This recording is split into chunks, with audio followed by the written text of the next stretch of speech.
Hi, I'm Amberly. Welcome back to Real Florida Magazine.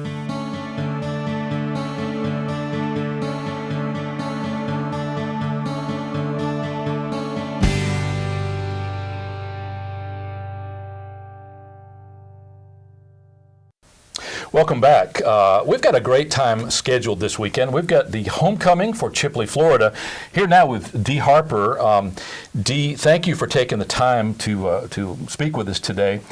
It's got to be exciting for you. Homecoming probably always holds a lot for past homecoming queens. In your case, you were the very first homecoming queen for Chipley High School. What year was that? 1949. And how many years ago was that? Like 20, right? Yeah. Yeah. So you remember when the high school was built?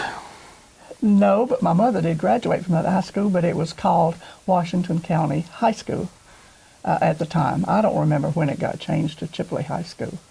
Okay. So when you say you were the first homecoming queen, was it the first time that they observed homecoming? Absolutely. We had a Philip Roundtree, beloved coach, came here to work on the sports program, and he was fresh out of Tallahassee FSU, so he had it was his baby to do homecoming, and it was right primitive back then because we'd never had homecoming here, didn't exactly know what we were doing, but we had band, and we had floats, and we had cheerleaders, and we had queens. The senior boys, football players, selected a candidate to sponsor the queens, and the student body voted on it. But the queens back then, I don't know how they do it now, but we didn't know who the queen was until halftime. I think now they get to elect and they get to ride on a float and all that kind of stuff. But the interesting thing about that first homecoming, the cheerleaders were supposed to, they had a horse from somewhere and a buggy or some kind of cart. The cheerleaders were supposed to ride on that. Well, wouldn't you know, the horse ran away and they tore up the wagon, and I don't know what happened to the cheerleaders, but somebody said, Dee, go get a car. So I went flying to get Mother's car, and when we rode by in the car, Mother said, oh my goodness, I would have had it washed if I'd known you were going to be in the parade. Now, I don't know that it's any different. I think that they actually select the queen at the last minute. Do they not? It's pre-game. Right, but it's right at the last. It's right, but just before the game. But they wait until the last. Yeah, they. Well, what about the queens don't get to ride in the parade? Just court. The whole court does. Okay. And the queen comes from the court. Okay, so right. By default, the queen gets to ride. She just doesn't know that she's the queen. Like, for instance, tomorrow afternoon, a homecoming parade. Well, now the next year, I remember, that was my junior year. My senior year, I have a picture of that queen that year riding on the float. And then at the halftime, the superintendent of schools crowned her, not me.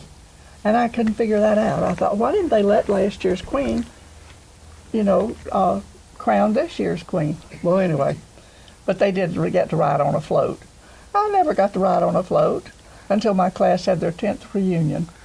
Are you going to have an opportunity tomorrow in the homecoming parade to ride on a float? I won't be on a float, but I'll be in the parade. My daughter has arranged for that.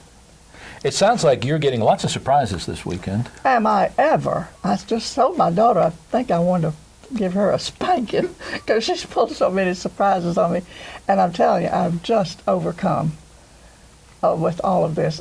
For 40 years, this has been a dream of mine, at least 40. And I had even written to high school way back and said, I want to get the former queens together and have a reunion. And the principal wrote back and said, well, if it got done, you'd have to come do it. Well, we lived out of town, and, first one thing and another. So my daughter called up, and I'm celebrating my 80th birthday this month. And she called up and she said, okay, Mom, this is what I'm doing for your birthday. I'm going to get the queens together, and we're going to have a reunion.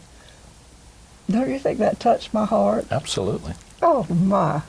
And so it's been one big surprise right after the other from all of that. She's worked really, really hard to do all of this. I mean, rounding up 63 women is pretty tough. I had the fortune of speaking to the Friends of the Library at lunch today for their monthly meeting, and I mentioned that following that meeting that we were going to be doing a couple of taping sessions, one of which was going to be the first homecoming queen, and about 3 women yelled out, "Dee Harper." So they knew exactly who you were and that you were going to be here. And that I'm still living. Well, that's always a good thing. There's no doubt. People joke that the only reason people get the local newspaper is to see if the publisher gets the names right and for the court records and the obituaries. Right. So as long as you wake up in the morning and your name's not in there, you're okay. I always look to see. Now, homecoming has a very strong tradition. Obviously, it culminates in the football game. Oh, yeah. Not always necessarily the biggest rivalry, but certainly it's usually a good game. Oh, yeah. If for no other reason, then that game seems to attract the most spectators because of all of the pageantry that goes on. Well, and the classes that are celebrating their 10, 20, 30, or whatever year, they all come back.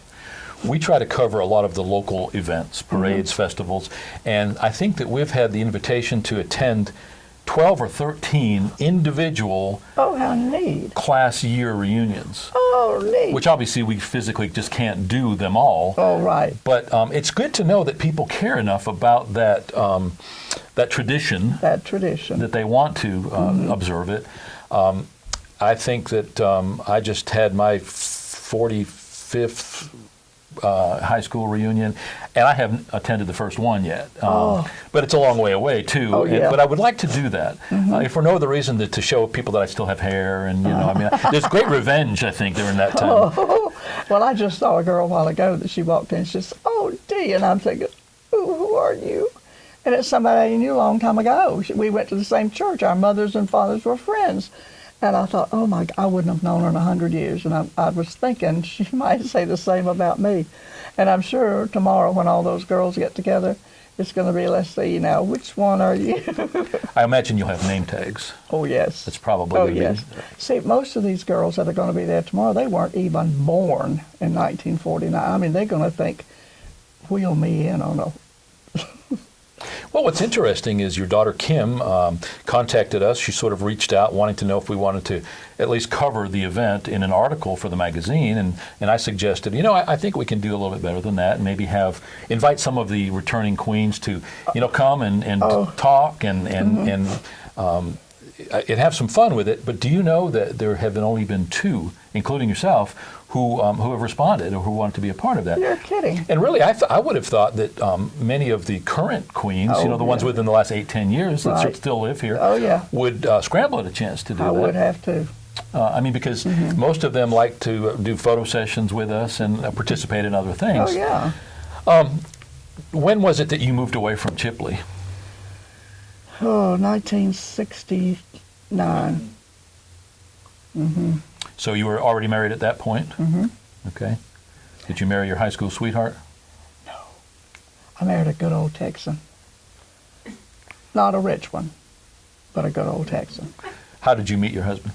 He came here. I was here, and he came here with a job, and we smiled at each other a little bit, and one thing led to another. And then we didn't live here long after that. Roger was transferred to Gainesville, ultimately to Winter Park, Florida, and back to Mobile, and then Houston, and back to Mobile, and he retired. We came back to Mobile. Yeah, in the pre-show we talked a little bit about the fact that you live in Mobile, and we've got part of our family in West Mobile.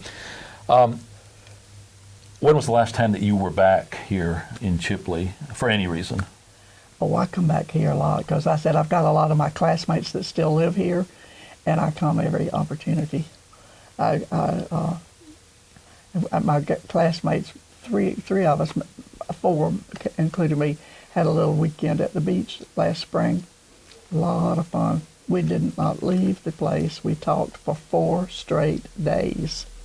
Great time. So I come as often as I can, and I particularly like to come when Kirby's having his show. And bless his heart, I said, I wish it had been tonight. So you didn't get to go last night? But we've driven over here. My friends in Mobile and I've driven over here several times to go to Kirby's show. It's well worth it. Well, Kirby, we work with Kirby to a great extent.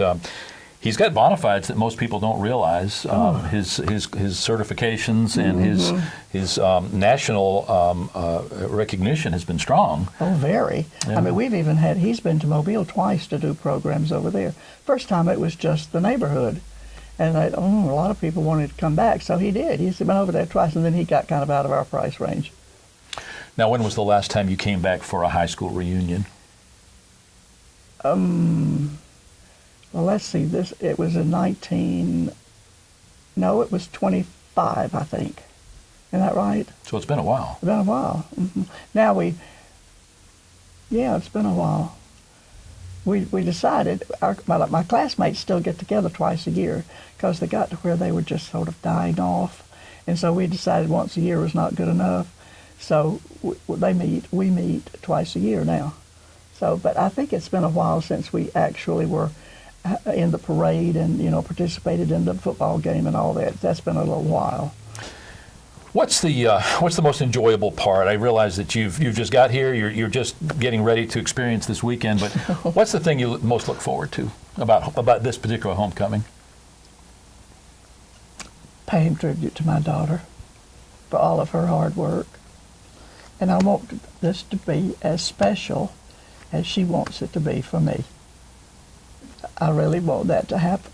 Well, it sounds like you're not even aware completely of what all she's got planned. No, she's going to pull another rabbit out of the hat, I'm sure. It's going to mind boggle me. What do you think is the most bittersweet part of seeing those people with whom you went to school and who have weathered all of those same years? Well, do you know that my king, first homecoming king, still lives in Chipley? And who was that? Gerald Rogers. And I said it would have been really great if he could have joined me on that float. I think that would have been really historic, but he's infirmed, and so he can't do that. But anyway, tribute to him as well for even selecting me in the first place, for crying out loud. I would be the last one to ever try to guess or ask a woman's age, but you volunteered the fact that you just recently had your 80th birthday. Coming up.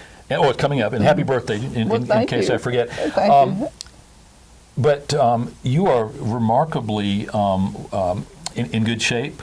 You seem to be. You seem to be in good spirits, certainly, but physically you seem to be doing pretty well. What's the secret of your longevity? Well, we have it in our family. My grandmother lived to be 95 years old, and she was climbing a pear tree at age 75. And my mother was 93 when she died, and her sister was 91. So we've got longevity in our family, and we've laughed a lot, and that's always good for the soul. It's interesting how when you have grandkids and even great-grandkids, I'm sure, which I don't have yet, that gives you all that more reason to want to enjoy what you do have. What you do have, and be thankful for all of your blessings. What did you do with your life? What was your career? Not much. I've had a good time along the way. I was fortunate enough not to have to work, hired out, I mean. Mm-hmm. I worked part-time and done a little bit of that. I was very involved in the PTA for the children. And I've just been a social butterfly, flitting around.